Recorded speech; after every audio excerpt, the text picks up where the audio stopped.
اعوذ باللہ من الشیطان الرجیم، بسم اللہ الرحمن الرحیم۔ السلام علیکم ورحمۃ اللہ وبرکاتہ۔ کیسی ہیں میرے سارے اسلامی بہن بھائی؟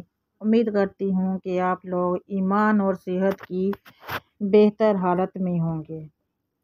سورہ فاتحہ سے تقدیر بدلتے دیکھیے، آج میں آپ لوگوں کو سورہ فاتحہ کا ایک وظیفہ بتاؤں گی۔ دینیاوی اور روحانی معاملات ہے اس میں، تو اس سے پہلے تھوڑا سا میں آپ لوگوں کو اس پہ بتا دوں کہ انسان جب بیماریوں سے عاجز آ جاتا ہے تو ڈاکٹر بھی اسے روحانی علاج کا مشورہ دیتے ہیں۔ خواتین و حضرات، آپ جانتے ہوں گے بیماری ایک ایسی ہے، انسان بیمار ہو جائے، اس کی طبیعت خراب ہو جائے، تھوڑا سا بھی سر درد بھی ہو تو کسی سے بات کرنے کو دل بھی نہیں کرتا۔ تو اب تو بہت سے اسپتالوں میں خیر سے قرآن تھراپی شروع ہو چکی ہے۔ کئی بار لوگوں کو اللہ کے کلام سے شفا پاتے بھی ہم لوگوں نے دیکھا ہے اور سنا ہے۔ جن کا عقیدہ ہے کہ جو کام ادویات نہیں کر سکتی وہ اللہ کا کلام سب سے بہتر کرتا ہے، اور اس میں کوئی شک بھی نہیں ہے، کوئی شک نہیں ہے اس بات میں۔ اللہ تعالیٰ کے کلام سے بہتر کوئی علاج ہو ہی نہیں سکتا۔ خواتین و حضرات، اور یہ سب سے بہترین اور افضل علاج ہے جس میں شفائے کاملہ موجود ہے۔ تو میں آپ لوگوں کو ایک چھوٹا سا واقعہ سناتی ہوں جو سچا ہے، اس پر ذرا غور سے سنیے گا۔ اس کے بعد میں آپ کو چھوٹا سا وظیفہ بتاؤں گی، آپ عمل کیجیے گا، انشاءاللہ بہت فائدہ ہوگا۔ پچھلے دنوں ایک صاحب جو سرکاری ادارے میں اچھی پوسٹ پر ہے بتا رہے تھے کہ انہیں جسمانی طور پر نقاہت اور بے چینی بہت ہونے لگی تھی۔ تھکن ہر وقت سر پر سوار رہتی، جبکہ دفتر کا کام اتنا حساس ہے کہ اس میں غفلت کی کوئی گنجائش نہیں ہے۔ خواتین و حضرات، انہوں نے اس کا علاج سورہ فاتحہ سے کیا ہے۔ انہوں نے بتایا کہ انتہائی پرسکون حالت میں پوری یکسوئی سے سورہ فاتحہ کو ٹھہر ٹھہر کر 21 بار پڑھنا معمول بنایا، اور چند ہفتوں بعد ان کے بدن اور دماغ میں چستی پیدا ہو گئی۔ غور سے آپ نے سنا، اسی میں انہوں نے بتایا ہے کہ انہوں نے سورہ فاتحہ کو پڑھنا اپنا معمول بنا لیا تھا۔ آہستہ آہستہ 21 بار پڑھنا انہوں نے معمول بنایا، اور چند ہفتوں کے بعد ان کا بدن اور دماغ میں چستی پیدا ہو گئی۔ ان کا ہر کام میں دل لگتا ہے، بلکہ ہر کام سے پہلے یا کسی بھی مصیبت میں مبتلا ہونے پر وہ سورہ فاتحہ کا سہارا لیتے ہیں تو ان کی مشکل دور ہو جاتی ہیں۔ خواتین و حضرات، انہوں نے ایک اور بات بھی بتائی کہ ان کی بیٹی کا بھی رشتہ نہیں ہو رہا تھا، جس کے لیے انہوں نے سورہ فاتحہ پڑھ کر اللہ سے دعا کی، تو یقین انہوں نے بولا کہ انہوں نے بتایا کہ انتہائی مقبول رشتہ آ گیا، اور ان کا یہ ایمان ہے کہ سورہ فاتحہ کی برکت سے ان کی زندگی بدل گئی ہے۔ سورہ فاتحہ سے شفا کے بارے میں صحیح بخاری میں بھی ایک حدیث ہے، میں آپ کو بتاتی ہوں کہ جامع حدیث موجود ہے جو یوں بیان کی گئی ہے خواتین و حضرات کہ مجھ سے محمد بن مسنہ نے بیان کیا، کہا ہم سے وہب بن جریر نے بیان کیا، کہا ہم سے ہشام بن حسان نے بیان کیا، ان سے محمد بن سیرین نے، ان سے مبد بن سیرین نے، اور ان سے حضرت ابو سعید خدری رضی اللہ تعالیٰ عنہ نے بیان کیا کہ ہم ایک فوجی سفر میں تھے، رات میں ہم نے ایک قبیلے کے نزدیک پڑاؤ کیا۔ پھر ایک لونڈی آئی اور کہا کہ قبیلے کے سردار کو بچھو نے کاٹ لیا ہے اور ہمارے قبیلے کے مرد موجود نہیں ہیں، کیا تم میں سے کوئی بچھو کا جھاڑ پھونک کرنے والا ہے؟ ایک صحابی خود ابو سعید اس کے ساتھ کھڑے ہو گئے۔ ہم کو معلوم تھا کہ وہ جھاڑ پھونک نہیں جانتے، لیکن انہوں نے قبیلے کے سردار کو جھاڑا تو اسے صحت ہو گئی، اس لیے اس کے شکرانے میں 30 بکریاں دینے کا حکم دیا اور ہمیں دودھ پلایا۔ جب وہ جھاڑ پھونک کر کے واپس آئے تو ہم نے ان سے پوچھا کہ تم واقعی کوئی منتر جانتے ہو؟ انہوں نے کہا نہیں، میں نے تو صرف سورہ الفاتحہ پڑھ کر اس پر دم کر دیا تھا۔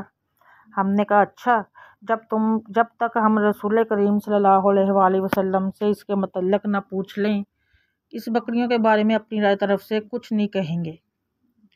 چنانچہ وہ لوگ مدینے کی طرف روانہ ہو گئے، تو انہوں نے حضور صلی اللہ علیہ وآلہ وسلم سے ذکر کیا، تو آپ صلی اللہ علیہ وآلہ وسلم نے فرمایا کہ انہوں نے کیسے جانا کہ سورۃ الفاتحہ منتر بھی ہے، یہ مال حلال ہے، اسے تقسیم کر لو اور اس میں سے میرا بھی حصہ لگانا۔ نماز میں سورہ فاتحہ کی قرأت فرض ہے اور یہ اس کا ضروری رکن ہے، جس کے ترک سے نماز باطل ہو جاتی ہے۔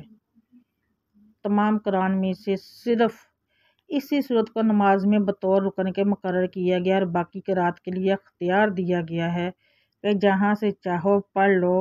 اس کی وجہ یہ ہے کہ سورہ فاتحہ پڑھنے میں آسان ہے، مضمون میں جامع ہے اور سارے قرآن کا خلاصہ اور ثواب میں سارے قرآن کے ختم کے برابر ہے۔ خواتین و حضرات، ایک اور میں بتاتی ہوں کہ اس صورت میں اللہ کی صفات ہے اور اس کو الشفا و الرقیہ بھی کہا گیا ہے۔ حدیث مبارکہ ہے کہ حضرت صلی اللہ علیہ وآلہ وسلم نے فرمایا کہ سورۃ فاتحہ ہر بیماری کے لیے شفا ہے۔ حضرت صلی اللہ علیہ وآلہ وسلم کے عہد مبارکہ میں ایک موقع پر ایک صحابی نے ایک سانپ ڈسے شخص پر اس صورت سے دم جاڑا کیا تھا تو اسے شفا ہو گئی تھی۔ ایسے بہت سے واقعات ہمیں قرآن و حدیث کی روشنی میں ملیں گے۔ اس صورت کی ماشاءاللہ سے اتنی اس کی فضیلت ہے اور اس کے اتنے فوائد ہیں۔ حاکم، ایک اور واقعہ میں آپ کو چھوٹا سا بتا دوں کہ حاکم میں حضرت ابن ابی کعب رضی اللہ تعالیٰ عنہ سے مروی ہے کہ ایک دیہاتی نے حضرت صلی اللہ علیہ وآلہ وسلم سے عرض کی کہ حضرت میرے بیٹے کو تکلیف ہے۔ آپ صلی اللہ علیہ وآلہ وسلم نے پوچھا کہ کیا تکلیف ہے؟ اس نے کہا کہ اسے آسیب ہے۔ آپ صلی اللہ علیہ وآلہ وسلم نے فرمایا اسے میرے پاس لے آؤ۔ چنانچہ وہ لے آیا تو آپ صلی اللہ علیہ وآلہ وسلم نے اسے اپنے سامنے بٹھایا اور اس پر سورہ فاتحہ اور دیگر آیات سے دم کیا تو وہ لڑکا اٹھ کھڑا ہوا، گویا کہ اسے کوئی بھی تکلیف نہ تھی۔ سبحان اللہ، یہ تھا اس صورت کا اور تھوڑا چھوٹا سا واقعہ۔ ایک اور سورہ فاتحہ کو کثرت سے پڑھنا ثواب بھی ہے اور اللہ کی رضا سے بلا شبہ یہ ہر مسئلے کا حل بھی ہے۔ تو خواتین و حضرات، اس سے میں تھوڑا سا اس کو بتا دوں کہ آپ نے اس کو کس طرح پڑھنا ہے، اس سے آپ کو بہت فائدہ ہوگا۔ تو آپ ایسے کریں، سب سے پہلے لائک، شیئر اور سبسکرائب کر دیں چینل کو۔ جو چینل پر نئے ہیں سبسکرائب کرنا مت بھولیں، بیل آئیکن کو پریس کر دیں تاکہ جب بھی میں نیو ویڈیو کوئی ڈالوں تو آپ کو نوٹیفیکیشن ملے اور آپ اس کو دیکھ کے فائدہ اٹھا سکیں۔ فیملی فرینڈ کے ساتھ ضرور شیئر کیا کریں۔ اگر کسی کا کوئی مسئلہ آپ کی وجہ سے حل ہو جاتا ہے تو یہ آپ سمجھ لیں کہ صدقہ جاریہ ہے جو آپ کو آخرت میں بھی کام آئے گا۔ سورۃ فاتحہ کو کثرت سے پڑھنا ثواب بھی ہے اور اللہ کی رضا سے بلا شبہ یہ ہر مسئلے کا حل بھی ہے۔ آپ نے روزانہ اول و آخر درود پاک صلی اللہ علیہ وآلہ وسلم کے ساتھ اس کو 11 بار پڑھنے والے روحانی طور پر انتہائی مضبوط ہو جاتے ہیں، بے شمار امراض سے بچ جاتے ہیں۔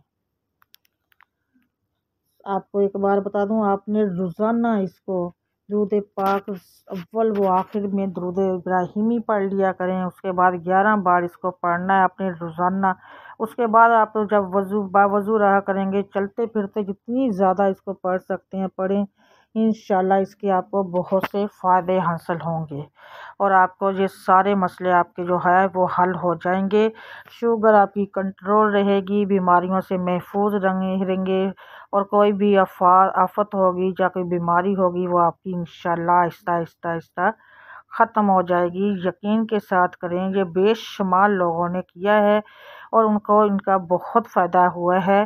تو آپ بھی ایک بار کر کے دیکھیے گا، انشاءاللہ آپ کو بھی بہت فائدہ ہوگا۔ آپ کی شوگر بھی کنٹرول رہے گی اور کوئی بیماری ہوگی وہ بھی دور ہوگی۔ اگر اللہ نہ کرے کوئی آفت وغیرہ یا کسی کوئی پریشانی ہوگی وہ بھی انشاءاللہ ختم ہو جائے گی، یہ یقین ہے۔ کوشش کیا کریں کہ آپ لوگ ہر وقت باوضو رہیں، درود ابراہیمی کا ورد کرتے رہا کریں۔